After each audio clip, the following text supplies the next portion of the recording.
Buhin. Ya, maaf. Baik, terima kasih. Assalamualaikum warahmatullahi wabarakatuh. Saya Cak Buhin mendapatkan kesempatan sebagai pembicara terakhir nih dalam perspektif hukum untuk menyampaikan pokok-pokok pikiran saya dalam forum ini. Setelah pembicara pertama Pak Sundoyo menyampaikan pokok-pokok pikirannya sebagai seorang birokrat dan tentunya sangat pro terhadap semua pasal-pasal dalam RUU ini, sehingga harapannya sesuai dengan yang diwakilinya, yaitu pemerintah agar RUU Kesehatan segera disahkan menjadi Undang-Undang Kesehatan.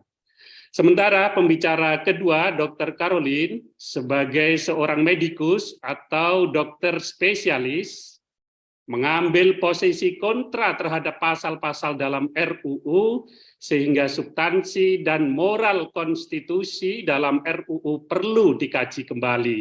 Nah, giliran saya sebagai pembicara ketiga ini, dengan latar belakang sebagai seorang advokat yang sudah 23 tahun hidup di antara dua alam profesi saya, yaitu alam teori dan alam kenyataan, antara das solen dengan das sein, antara law in action dengan law in books, dalam sudut pandang realita praktek hukum saat ini, di mana hukum tidak bisa kita nafikan saat ini adalah sebagai sebuah komoditi. Tentu akan berada dalam posisi yang strategis bagi saya selaku pembicara seirama dengan pembicara satu apabila bicara dalam pandangan ekonomi, karena begitu banyaknya kelemahan, perlindungan, dan jaminan kepastian hukum bagi dokter dan nakes dalam rangka menjalankan profesinya dalam rancangan undang-undang ini. Dan itu tentunya nanti kalau tetap dibiarkan seperti itu akan bisa dieksplor dalam konteks komoditi baru di dalam profesi advokat, apalagi penyelesaian sengketa-sengketa medis, semuanya dalam rancangan undang-undang ini berbasis pada uang yang bernama ganti rugi dan potensi ancaman kriminalisasi, abuse of power, mulai pasal 436 sampai dengan pasal 442, walau katanya DIM pemerintah nomor 2844 tentang pengawasan itu dihapus. Lalu jangan lupa dihidupkanlah kembali pasal 443 sampai dengan pasal 447 tentang penyelidikan, maksud saya penyidikan tanpa penyelidikan, dan berujung terakhir dihidupkannya pasal 462 ayat 1 dan ayat 2 itu yang berasal dari bab ke-23 pasal 474 dan pasal 475 Undang-Undang nomor 1 tahun 2023 tentang KUHP buku kedua. Nah, hati nurani saya secara objektif menuntun saya pada satu pilihan, seperti yang dipilih oleh Dr. Caroline, bahwa kalau undang-undang harus memberi nilai keadilan, kemanfaatan, dan kepastian hukum, maka dalam hal ini saya pastikan kalau saya berada dalam posisi yang kontra terhadap rancangan undang-undang dan mendukung pembahasan rancangan undang-undang kesehatan harus ditunda dulu. Alasannya bisa kita lihat di dalam slide saya itu bahwa memang transformasi sistem kesehatan Indonesia itu adalah kondisi sine qua non. Satu keniscayaan dan keharusan yang tidak bisa ditolak dan ditawar-tawar lagi. Tetapi harus dicatat, Indonesia belum teruji membuat undang-undang dengan metode omnibus law ini ketika dalam tataran eksekusinya. Jangan karena alasan hyperregulation atau banjir norma, lalu membuat sebuah regulasi yang asal copy sana, paste di sini, atau potong di sana, lalu tempel di sini. Jangan lupa karena alasan efektif dan efisien, lalu menanggalkan asas kehati-hatian, prudential, asas kecermatan dan ketelitian, serta mengabaikan prosedur, substansi, dan moralitas konstitusional. Bapak Ibu yang saya hormati, terkait dengan rancangan undang-undang kesehatan Omnibus Law, sejak penamaan yang bernama rancangan undang-undang kesehatan sampai ke dalam proses, kemudian pembahasan, lalu konsideran, batang tubuh dalam pasal-pasal itu ternyata banyak menimbulkan problematika hukum di dalamnya. Nah, terkait dengan problematika hukum ini, maka saya coba klaster itu di dalam slide saya itu ke dalam 2 klaster pembahasan.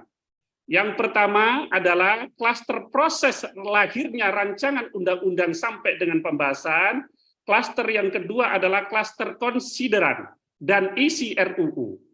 Di sini tadi disampaikan oleh pembicara pertama, kedua, maka dapat kita simpulkan ada masyarakat kontra terhadap rancangan undang-undang kesehatan ini yang dalilnya termasuk saya, RUU kesehatan tersebut hanya mengejar formalitas dalam proses penyusunan, di mana tidak dipenuhinya asas partisipatif, aspiratif, transparansi, dan akuntabilitas. Semuanya seolah-olah dibuat secara cepat, terburu-buru, efektif, dan efisien.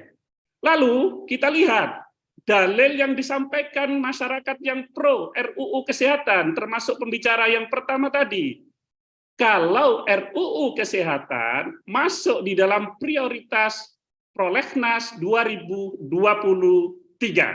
dan harus dilakukan pembahasan secara efektif, efisien, karena dengan dalil sudah dilakukan sosialisasi melalui berbagai FGD. Masyarakat yang kontra, termasuk saya, mendalilkan banyak masalah-masalah isi pasal yang harus dikaji lebih mendalam lagi. Kenapa? Karena terjadi potensi kriminalisasi, inkonsistensi, diskriminatif, kemudian penghilangan. Ini yang harus dicatat. Bukan penghapusan organisasi profesi, penghilangan kewenangan pokok dan strategis organisasi profesi kesehatan. Nah, karena itu dalam klaster besar tentang konsideran dan isi RUU, maka akan saya klaster lagi ke dalam klaster yang lebih kecil, yaitu tentang perlindungan dan jaminan kepastian hukum. Itu yang pertama. Yang kedua, organisasi profesi. Saya coba untuk bicara secara filosofis, kalau penyusunan rancangan undang-undang kesehatan atau undang-undang apapun namanya, itu tidak boleh keluar dari rumah hukum yang bernama keadilan, kemanfaatan, dan kepastian hukum. Rumah hukum itu pasti akan muncul dalam setiap konsideran sebuah rancangan undang-undang. Tidak terkecuali dalam rancangan undang-undang kesehatan ini. Fakta hukumnya, kalau mau kita teliti dan jeli, bunyi konsideran dalam rancangan undang-undang kesehatan ini tidak akan kita temukan yang namanya prinsip-prinsip dasar keadilan, kemanfaatan, dan kepastian hukum. RUU kesehatan ini kehilangan roh spirit hukumnya, kehilangan nilai-nilai keadilan, kehilangan nilai-nilai kemanfaatan, kehilangan nilai-nilai kepastian hukum, sehingga saya katakan substansi dan moralitas konstitusionalnya pun menjadi hilang. Terjadilah apa yang saya sering katakan, cacat material substantif dan moralitas konstitusional di samping cacat prosedural. Lanjut slide-nya itu. Nah, untuk membuktikan pandangan saya ini, maka mari kita cermati dan kita uji secara redaksional dan substansi pasal-pasal termasuk konsideran di dalam rancangan undang-undang kesehatan Omnibus Law tersebut. Sehingga tadi dalil materi pertama ada kelompok perlindungan hukum yang meliputi kekerasan terhadap nakes, bullying, mediasi, keadilan restoratif melalui pasal-pasal yang ditampilkan tadi itu, kita akan uji secara praktis melalui telaah-telaah kritisnya. Pertama, coba slide, konsideran huruf B, diperhatikan bunyinya, bahwa pembangunan kesehatan masyarakat berpegang pada pilar paradigma sehat berdasarkan prinsip kesejahteraan pemerataan non-diskriminatif. Perhatikan kata dalam konsideran huruf B itu adalah non-diskriminatif. Artinya nanti seharusnya di dalam batang tubuh pasal-pasal RUU ini tidak boleh ada diskriminatif. Tetapi coba lihat di dalam pasal 186 huruf E, berbunyi, rumah sakit berhak menggugat pihak yang mengakibatkan kerugian. Pertanyaan kritisnya adalah, bukankah asas hukum mengatakan equality before the law? Setiap orang mendapatkan kedudukan dan perlakuan yang sama di hadapan hukum. Lalu kenapa dokter dan nakes tidak diberi hak untuk dapat menggugat pihak yang mengakibatkan kerugian kepadanya? Tunjukkan. Pembicara pertama tadi mengatakan undang-undang ini non-diskriminatif, pasal 186 huruf D. Bagaimana? Dokter diperlakukan, nakes diperlakukan diskriminatif atau tidak diskriminatif? Kalau ada pasal yang mengatakan bahwa dokter diperlakukan secara tidak diskriminatif, 186 ini menjawab dokter diperlakukan secara diskriminatif. Kemudian lanjut, pasal 187 ayat 1 dan 2. Ayat 1 berbunyi, rumah sakit tidak bertanggung jawab secara hukum apabila pasien atau keluarganya menolak atau menghentikan pengobatan yang dapat berakibat kematian pasien setelah adanya penjelasan medis yang komprehensif. Pertanyaan saya, lalu tanggung jawab hukumnya tadi itu dilempar kepada siapa? Kepada dokter? Kepada nakes? Diskriminatif atau ini anti-diskriminatif? Ayat 2. Rumah sakit tidak dapat dituntut dalam rangka melaksanakan tugas dalam rangka penyelamatan nyawa manusia. Pertanyaan saya lagi, siapa yang dapat dituntut kalau bukan dokter dan nakes? Padahal dokter dan nakes itu bekerja dalam sebuah badan hukum bernama rumah sakit. Dokter dan nakes sajakah yang harus dituntut secara terus-menerus? Seperti pasal 186 huruf E, pasal 187 ayat 1 dan 2, itulah yang sering saya katakan rumah sakit mendapatkan immunity right, hak imunitas. Kenapa?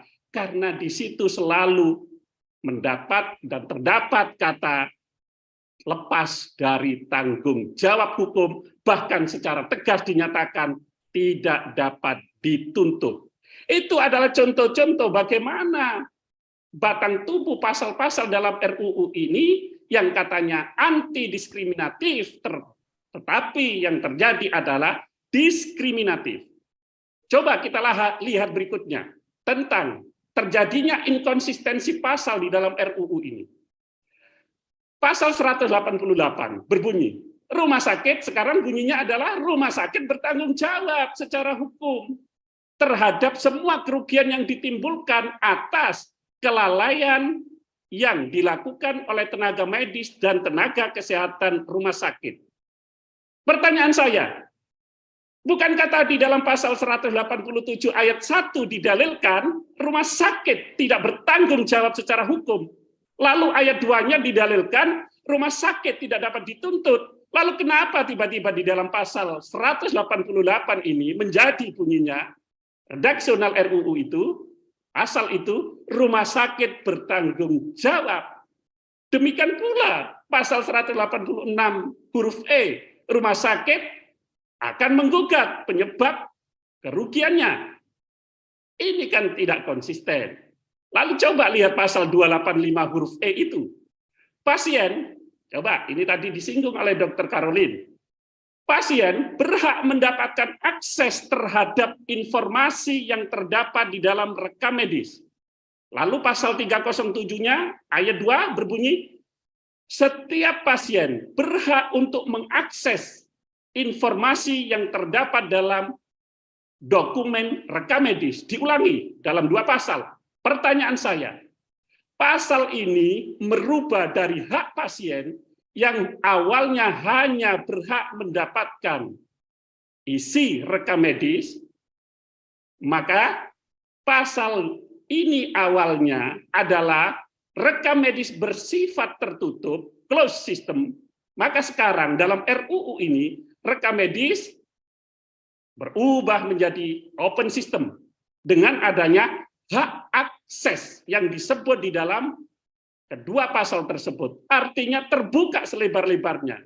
Lalu kenapa? Nah, di sini inkonsistensinya. Lalu kenapa pasal 306 ayat 5 itu berbunyi rekam medis pasien sebagaimana dimaksud pada ayat 3 harus disimpan dan dijaga kerahasiaannya oleh tenaga medis. Saya ulangi, rekam medis pasien sebagaimana dimaksud pada ayat 3 harus disimpan dan dijaga kerahasiaannya oleh tenaga medis, tenaga kesehatan, dan pimpinan fasilitas pelayanan kesehatan. Dijaga dari apa? Dijaga oleh siapa? Kalau saya tanyakan, bagaimana kalau penegak hukum, penyidik, penuntut umum, dan hakim meminta dan mengambil rekam medis tersebut? Bagaimana tata cara mengambilnya? Lalu bagaimana juga tata cara memanggil dokter dan nakes yang menulis rekam medis tersebut? Undang-undang ini mengaturkah? Padahal rekam medis itu sering saya istilahkan dalam seminar saya adalah seperti sebuah black box. Segala persoalan, apakah itu nanti menyangkut wilayah etik, wilayah hukum, itu semuanya ada dalam black box yang bernama rumah sakit. Lalu bagaimana perlindungan hukumnya terhadap black box yang bernama rekam medis itu? Undang-undang ini menjawabkah? Tidak. Tunjukkan pasal bagaimana tata cara melindungi rekam medis itu. Tidak ada. Kita baca konsideran huruf E. Itu tidak tuntas. Si pembuat undang-undang ketika bicara tentang konsideran huruf E. Saya katakan nilai bagus dan tidaknya rancangan undang-undang itu ada pada konsiderannya. Karena disitulah nilai filosofis, nilai yuridis, nilai sosiologis itu terletak. Lalu bagaimana RUU dalam konsideran huruf E ini?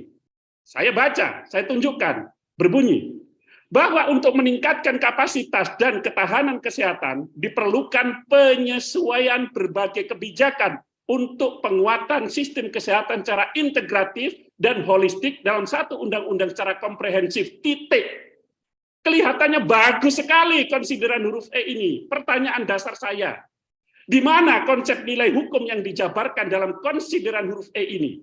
Sehingga harus mengambil jalan dengan cara menyusun rancangan undang-undang dengan metode omnibus law, kemudian mengomnibus law-kan 9 undang-undang yang sebelumnya ada. Konsideran huruf E tidak mencerminkan jaminan perlindungan dan kepastian hukum. Kenapa? Karena memang redaksionalnya itu nggak tuntas huruf E itu. Seharusnya redaksional dan substansi huruf E itu akan berlanjut agar sesuai dengan prinsip negara hukum, maka perlu ditambahkan setelah secara komprehensif guna memberikan perlindungan dan jaminan kepastian hukum kepada masyarakat, rumah sakit, tenaga medis, dan tenaga kesehatan.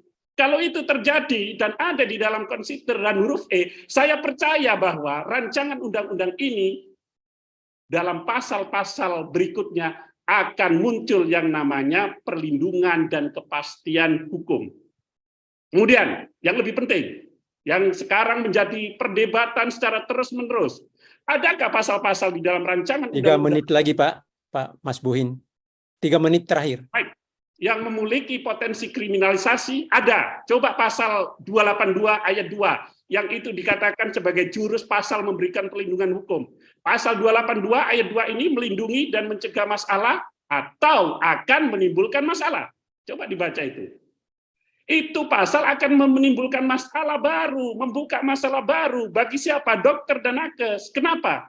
Kalau menghentikan layanan dengan alasan yang abstrak seperti yang disebut di dalam pasal itu tidak memiliki ukuran. Apa ukurannya? Harkat dan martabat, moral, dan lain-lain di dalam pasal itu.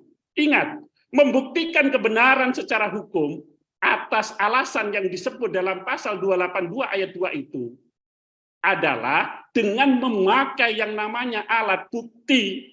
Maka alat buktinya apa yang dipakai untuk menakar alasan-alasan yang ada di dalam pasal 282? Maka disinilah yang namanya sistem atau teori pembuktian dan alat bukti akan menjawabnya. Kenapa? Ada positif Wetelig teori di dalamnya yang harus dilihat, ada negatif Wetelig teori yang di dalamnya yang harus dilihat. Pasal-pasal yang baik itu kan tidak boleh mengandung perdebatan dan tafsir. Ini akan menjadi jebakan baru pasal ini bagi dokter dan nakes dalam perspektif seorang lawyer. Walau itu dibingkai seolah-olah perlindungan hukum. Pasal 320, coba lanjutannya. Itu kalau dibaca pasal itu akan memunculkan pertanyaan. Pertanyaannya adalah, kalau setiap orang, maka pasal ini dapat ditafsirkan siapa saja yang bernama manusia, naturally person, tanpa ia harus terlibat dalam transaksi terapeutik, diberi hak untuk mengadu kepada Konsil Kedokteran Indonesia. Coba, rancang undang-undang, tunjukkan kepada saya teori dan asas hukum perdata, serta asas hukum administrasi apa yang dipakai untuk menciptakan legal standing di dalam pasal 320 tersebut. Teori dan asas hukum perdata itu tidak menjawab terkait dengan pasal 320 ini dengan menyebut kata setiap orang. Kenapa? Seharusnya hanya mereka yang memiliki innerlechsaminhan yang sama saja, memiliki pertautan hukum yang sama saja, baik secara etik maupun hukum, yang itu bertindak sebagai pengadu, bukan setiap orang. Ini pasal ini akan menciptakan ketidakpastian dalam penegakan etika dan hukum di masa yang akan datang. Dan lagi-lagi, ujungnya dokter dan nakes dibuat menjadi tidak aman, tidak nyaman, tidak terlindungi, serta tidak berkepastian dalam menjalankan profesinya. Lanjut pasal 322 ayat 4. Itu tolong dibaca. Pertanyaan saya sederhana kepada perancang undang-undang. Kenapa sanksi etik dan disiplin sudah dijalankan oleh dokter dan nakes? Ini katanya tadi sebagai pasal kebanggaan, malah pasal ini membuka peluang untuk menghadirkan yang namanya penegak hukum. Apalagi dengan membawa konsep perselisihan yang berbasis pada restoratif justice dengan penegak hukum. Ini salah tempat bicara tentang restoratif justice di dalam pasal 322 ayat 4 ini, karena ini ranah etika. Pelanggaran etika diselesaikan secara etik, pelanggaran hukum diselesaikan secara hukum. Orang melanggar etik belum tentu melanggar hukum. Orang melanggar hukum itu dapat dipastikan melanggar etik. Nah, pasal ini mencampur adukkan antara etik, disiplin, dan hukum. Sebentar, sedikit saja. Pak. Ya. Habis. Pasal 326, setiap pasien, coba dibaca lanjutnya. Parameter kerugian dan kesalahan dalam pasal 326 itu apa? Yang jelas dong. Belum ada putusan tentang salah dan tidaknya dokter dan nakes kok disuruh bayar ganti rugi. Bagaimana itu? Pasal 327, coba. Pertanyaan saya, redaksional pasal ini semakin ngelantur kalau mau dibaca dan diteliti. Kenapa? Karena baru diduga melakukan kesalahan kok disuruh bayar, itu di mana rasionalitasnya itu? Baca asas presumption of innocence. Ini kita tidak pernah menganut asas presumption of guilty. Baru diduga, belum memiliki bukti berupa putusan hukum berkekuatan hukum tetap dan mengikat, logikanya di mana disuruh untuk membayar ganti rugi itu? Coba pasal 328. Katanya itu dihapus, tapi benar dan tidaknya melalui DIN itu kita lihat saja nanti. Pasal 462. Nah, ini yang terakhir. Pasal 462. Pertanyaan saya, asas konsensualitas dalam hubungan hukum antara dokter dengan pasien itu didasarkan atas asas itikat baik menurut hukum. Lalu lahirlah apa yang kita sebut dengan transaksi terapeutik di antara keduanya dengan landasan etikat baik, landasan etika, landasan standar profesi, standar pelayanan dan standar prosedur operasional. Disinilah lahir yang namanya asas penyediaan hukum bagi dokter dan nakes. Sesuai dengan asas apa? Asas resiko medis, asas contribution negligence, asas respectable minority rules. Itu salah satu yang menjadi ahli hukum pada dasar itu tadi yang menjadi salah satu dasar ahli hukum pada saat Undang-Undang Nomor 29 Tahun 2004 tidak pernah memasukkan aspek pidana penjara dalam undang-undang tersebut karena cukup diatur dalam KUHP. Sekarang dalam RUU Kesehatan Omnibus Law dimunculkan kembali dan ini akan menjadi alat komoditi hukum termahal dalam proses penyelidikan dan penyidikan. Konsisten tidak dengan pasal 328 di mana dalam DIM pemerintah nomor 2101 dengan alasan tidak perlu ditegaskan dalam undang-undang karena hak menuntut sudah diatur dalam ranah hukum pidana perdata. Lalu kenapa pasal 462 ayat 1 dan 2 muncul dalam RUU ini? Terakhir, ini penting, terakhir 1 menit saja. Ada pasal yang tidak sesuai dengan nilai-nilai Pancasila, sila ketiga Pancasila. Apa? Persatuan Indonesia. Pasal 314, pasal 475. Kenapa? Perhatikan, pasal dalam penjelasan pasal 475 itu, DIM pemerintah nomor 1484 dalam kolom keempat itu dihapus. Awalnya semangat pasal 314 RUU Kesehatan ini adalah single bar system. Apabila memperhatikan ayat 2 di atas, contoh pasal 475 dan penjelasan pasal 475, namun yang terjadi adalah metamorfosis dari single bar system menjadi multi bar system. Dari pasal 475 dan penjelasannya yang dihapus inilah, saya katakan, titik runtuhnya profesi dokter dan nakes, serta organisasi profesinya, serta kepastian hukumnya hilang. Nilai kesejawatannya rusak, etika akan diabaikan, dan nilai ketiga dari Pancasila yang berbunyi persatuan Indonesia akan hilang. Lalu bandingkan, lanjut itu sedikit aja dengan pasal 18 dengan Undang-Undang Nomor 18 Tahun 2003 tentang Undang-Undang Advokat yang norma perlindungan hukumnya konkret, pas Undang-Undang Nomor 2 Tahun 2014 tentang jabatan notaris yang norma perlindungan hukumnya konkret, Undang-Undang Nomor 13 Tahun 2019 tentang MD3, norma hukum perlindungan hukumnya konkret. Jangan lupa RUU Kesehatan Omnibus Law pasal 187 untuk rumah sakit, norma perlindungan hukumnya adalah konkret. Bagaimana dengan dokter? Pasal yang mengatur tentang perlindungan hukum. Hanya ada 2 pasal kalau mau diteliti. 282 ayat 1 huruf A dan pasal 312 itu sama. Isi redaksional dan substansi pasalnya, semuanya abstrak. Inilah yang kemudian dalam penutup saya katakan, mari kita bermimpi, para dokter dan nakes.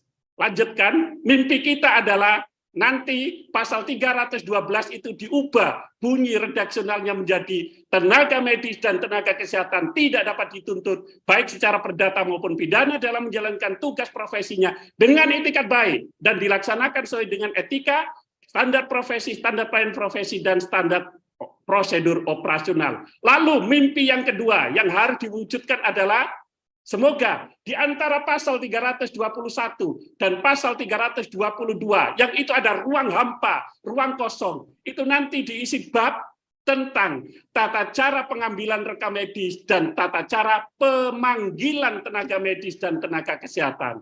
Apa? Redaksional bunyi pasalnya, ayat 1, untuk kepentingan proses peradilan penyidik, penuntut umum atau hakim dengan persetujuan organisasi profesi dan majelis berwenang mengambil rekam medis, harus persetujuan organisasi profesi dan majelis, memanggil tenaga medis dan tenaga kesehatan untuk hadir berkaitan dengan pelayanan kesehatan atau tindakan medis yang dilakukannya, harus juga dengan persetujuan organisasi profesi dan majelis. Semoga mimpi-mimpi ini menjadi kenyataan bagi para dokter dan nakes. Selamat berjuang, Maka tunda pembahasan RUU Kesehatan, beri ruang dan kesempatan aspirasi partisipasi dokter dan nakes untuk memberi masukan, untuk dibahas kembali secara transparan dan akuntabel. Terima kasih, selamat berdiskusi. Luar biasa, terima kasih Pak Mas Buhin, luar biasa sebagai lawyer.